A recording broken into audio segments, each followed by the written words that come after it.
गुरुर्ब्रह्मा गुरुर्विष्णु गुरुर्देवो महेश्वरः गुरुर्साक्षात् परब्रह्म तस्मै श्री गुरवे नमः। मुखं करोति वाचालं पंगुं लंघयते गिरिं यत्कृपातमहं वन्दे परमानंदमाधवम्। श्री राम जय राम जय जय राम। श्री राम जय राम जय जय राम। श्री राम जय राम जय जय राम। श्री राम जय राम जय जय राम। श्री राम जय राम जय जय राम। श्री राम जय राम जय जय राम। मंगल भवनय मंगलहारी मंगल भवनय मंगलहारी। प्रभु दशरथ अजिर बिहारी। द्रवहुष दशरथ अजिर बिहारी। जय जय जय हनुमान गोसाई। हनुमान गोसाई। कृपा करो गुरु देव की नाई। कृपा करे गुरुदेव की नाई। जय राम जय जय राम। श्री राम जय राम जय जय राम। श्री राम जय राम जय जय राम। श्री राम जय राम जय जय राम। श्री राम जय राम जय जय राम। श्री राम जय राम जय સૌ પ્રથમ મંદિરમાં બિરાજમાન મર્યાદા પુરુષોત્તમ ભગવાન રામજીના ચરણોમાં પ્રણામ કરી વ્યાસાસન પર બિરાજમાન પૂજનીય રાજેન્દ્ર પ્રસાદ શાસ્ત્રી બાપાને પણ પ્રણામ કરું છું. અમારા સાધુ સમાજમાં જેનું એક વિશેષ સ્થાન છે અને જેનું ભોળપણ જ આપણને સ્પર્શ કરે છે એવા પરમ પૂજનીય મહામંડલેશ્વર મોહનદાસ બાપુને પણ પ્રણામ કરું છું. સૌ મંચસ્થ સંતશ્રીઓ, આપણી વચ્ચે બહુ નાની ઉંમરમાં વંથળની ગાદી અને સદગુરુ ભગવાનની કૃપા જેની ઉપર ઉતરી છે એવા પરમ પૂજનીય ભાર્ગવલાલજી મહારાજ, આ સમગ્ર મહોત્સવના યજમાનશ્રીઓ, એક એકના નામ નહીં લઉં, એ તો રાજેન્દ્ર પ્રસાદજી જ લેશે. આપ સૌ કલાના ઉપાસકો, ટીવી ચેનલના માધ્યમથી આ કથાનું ઘરે બેઠા દર્શન કરતા સૌ શ્રોતાજનો, આમ તો મારે કંઈ કહેવું છે નહીં, પણ હું તો સહજ રીતે ગોપી ગીતમાં મશગુલ હતો અને શાસ્ત્રી બાપાએ એવી રીતે આપણને ગોપી ગીત સંભળાવ્યું કે એમાં મને એમ લાગે છે કે શ્રીમદ ભાગવત પ્રેમ શાસ્ત્ર જરૂર છે, પરંતુ કથા સાંભળતા સાંભળતા જેની આંખમાંથી અશ્રુની ધારા વહી જાય, એને આ પ્રેમ શાસ્ત્ર સમજાય છે. ગોપીઓ પરમાત્માને મળી ત્યારે એની આંખમાંથી અશ્રુની ધાર થઈ છે. આપણે ત્યાં કથાઓ 3 રીતે ગવાતી હોય છે દશરથભાઈ. ઘણા લોકો કથા જીભથી ગાય છે, ઘણા લોકો કથા કંઠથી ગાય છે, અને ઘણા લોકો કથા આત્માથી હૃદયથી ગાય છે. એમાંનું મને કોઈ પૂછે તો અમારે રાજેન્દ્ર પ્રસાદજી મહારાજ ન તો જીભથી કથા ગાય છે, ન તો કંઠથી કથા ગાય છે, કેવલ અને કેવલ હૃદયથી કથા ગાય છે. અને માટે એના એક એક શબ્દમાં એક તાકાત હોય છે. આખી કથામાં જ્યારે જ્યારે દર્શન કરું, હમણાં જ હું આની પહેલા કથામાં દીપ પ્રાગટ્ય કરવા હું ભવિષ્ય બદ્રીનાથ કથા કરવા જઈ રહ્યો હતો, અને અમારે વંથણવાળા પુરુષોત્તમ લાલજી મહારાજની એ સ્મૃતિમાં, બાપુની સ્મૃતિમાં હરિદ્વાર કથા, અને મને અવસર મળ્યો. પરંતુ એમના વિશે કહું એ પૂર્વે મારે એટલું જ કહેવું છે કે એક સાધુ આટલું મોટું આયોજન કરે એમાં કોની કૃપા હોય? અમે કદાચ બોલીએ વ્યાસપીઠ ઉપરથી તો ગ્રંથની કૃપા થાય, અમે કદાચ બોલીએ સરસ્વતીની કૃપા કહેવાય, પણ આટલું મોટું આયોજન થાય અને મોહન દ્વારા નથી. આ કદાચ તમને એમ લાગશે કે બાપુ આવું શું કરવા બોલે છે. અમને ભગવાન બહુ દૂર પડે છે, પણ અમને કોઈ ભગવાનના રૂપમાં નજીક પડતું હોય તો એમને અમારો સદગુરુ નજીક પડે છે સાહેબ. આ બધા જ મહાપુરુષો ભગવાનને પ્રાર્થના તો કરે છે, પરંતુ એ ભગવાનને પામવા માટે કોઈ નજીકનું પરમ તત્વ આ કલિકાલમાં હોય તો એ સદગુરુ છે. અને આ મોહનદાસ બાપુ એના ગુરુને યાદ કરીને આપણને ખબર ના પડવા દે, પણ આટલા મોટા આયોજન કરે ત્યારે એ રાત્રિ ભાંગતી રાત હોય, અડધી રાત પાકી હોય અને નીંદ ઉડી ગઈ હોય, અને પોતાના ગુરુનું સ્મરણ કરી આંખ ભીની આંખે ગુરુને પૂછી લે કે હું આ કરવા જઈ રહ્યો છું. અને જો ગુરુ હોકારો આપે ને પછી કોઈની જગતની તાકાત નથી એને રોકી શકે સાહેબ. અને હું તો ઘણી વાર કયા કરું કે આ ભોળા સાધુ છે, આ ભોળા સાધુ છે. સનાતનમાં અમારે મોટા ભાગે ભોળા સાધુઓ જ હોય. સનાતનમાં એની ત્યાં પાસે ભૌતિક સુવિધા ના હોય દશરથ દાદા, બિલકુલ ભૌતિક સુવિધા ના હોય.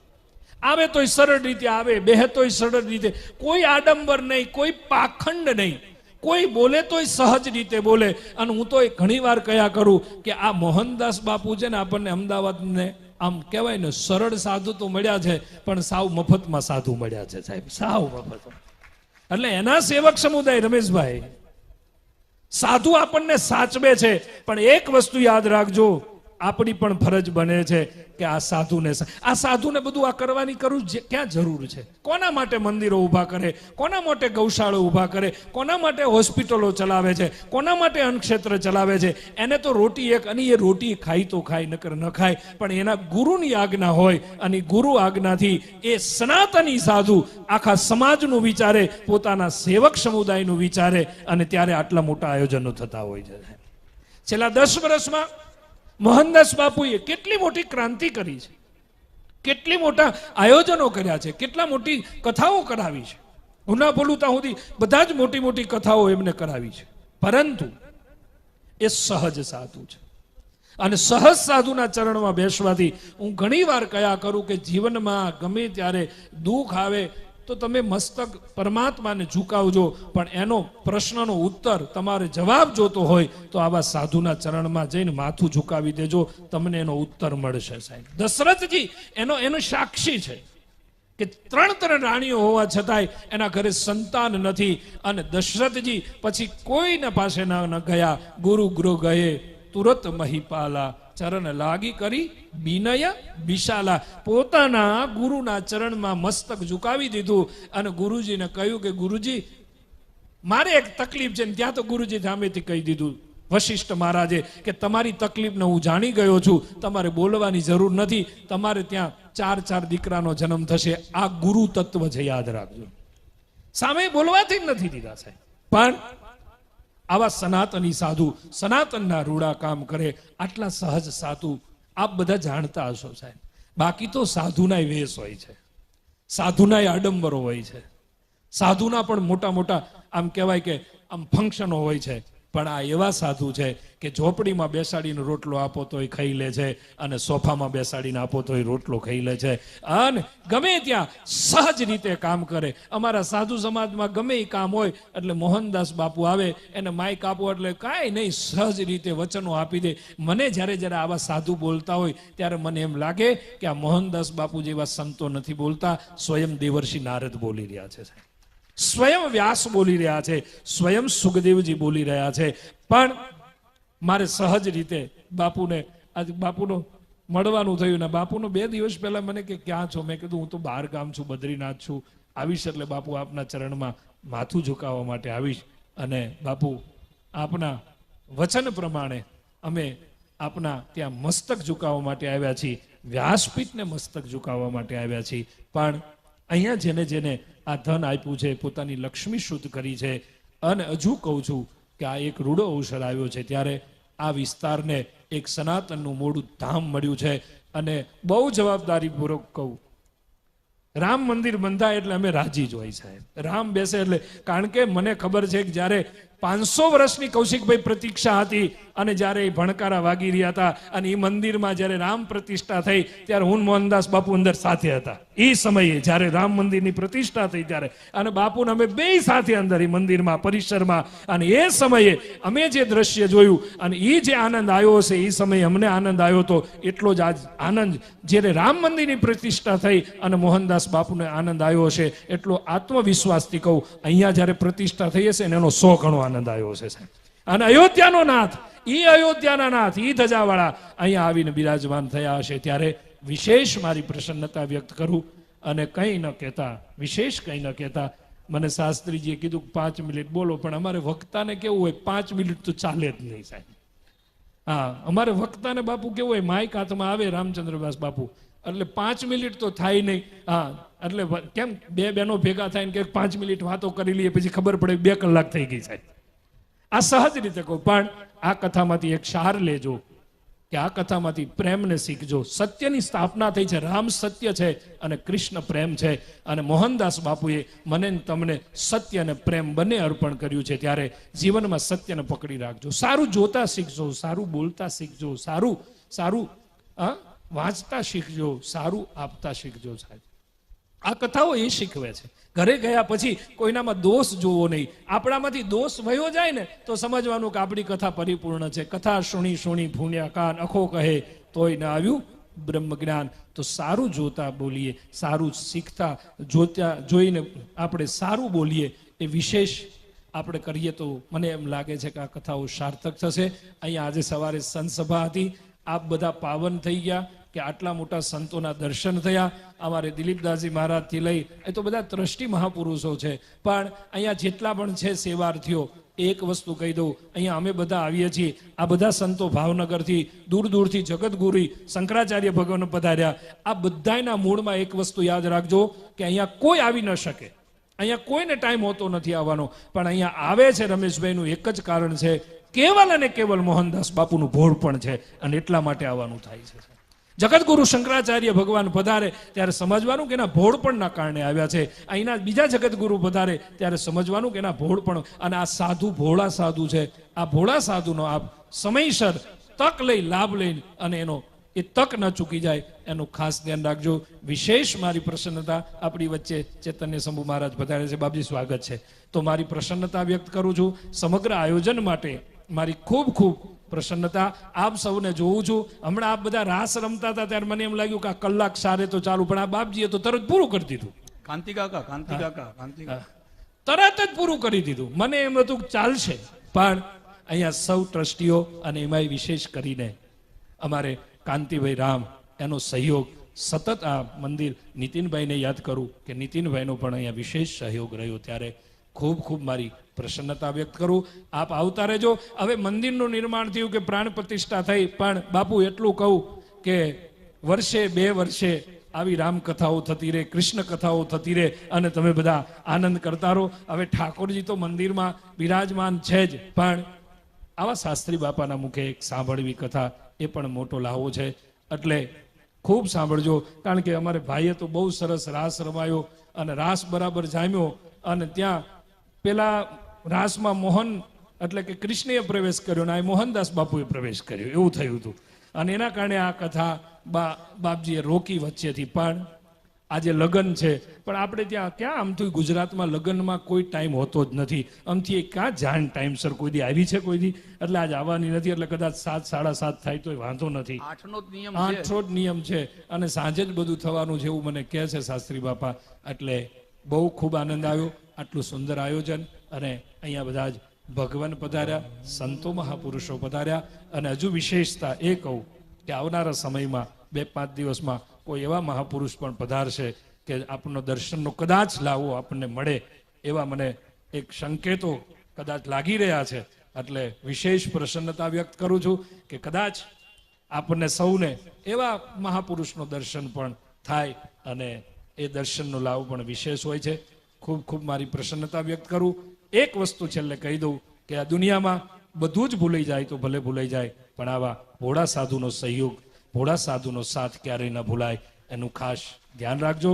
આ ભોળા સાધુ સંત ભોળા છે અને સાધુ ભોળા છે.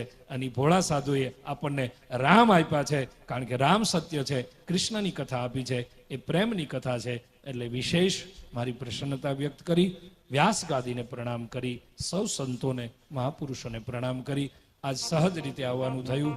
અને રાધા અને કૃષ્ણની વાત કરતા હતા. હું હમણાં જ વૃંદાવનમાં કથા કરતો તો બહુ હૃદયથી તમને કહું, પ્રેમાનંદ બાબા પાસે બેઠેલો અને મેં એને પ્રશ્ન પૂછેલો કે બાબા, રાધા અને કૃષ્ણ વચ્ચે આપ શું કહેવા માંગો છો? આ જગદીશભાઈ અમારા સાક્ષી, અને એને બહુ સરસ જવાબ આપ્યો શાસ્ત્રી બાપા કે રાધા અને કૃષ્ણ શરીર અલગ છે, આત્મા એક છે, બંનેની આંખો અલગ છે, દ્રષ્ટિ એક છે, બંનેના કાન અલગ છે, શ્રવણ એક છે, બંનેના નાક અલગ છે, પણ શ્વાસ એક છે. એવું રાધા અને કૃષ્ણનું સ્વરૂપ. પ્રેમાનંદ બાપા વૃંદાવનથી આ સંદેશ મને મળેલો. એટલે એ રાધા અને કૃષ્ણની વાત ચાલે છે ત્યારે પ્રેમની કથા ચાલતી હતી.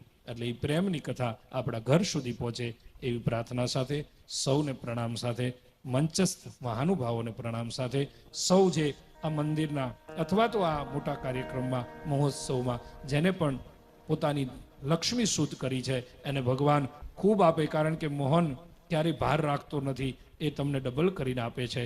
એટલે વિશેષ મારી પ્રસન્નતા સાથે પુનઃ ભોળા સાધુને, ભોળા સંતને, ભોળા મહાપુરુષને વંદન સાથે મંચ પર સૌ સંતોને પ્રણામ સાથે સૌને જય શ્રી કૃષ્ણ, જય સિયારામ. બોલ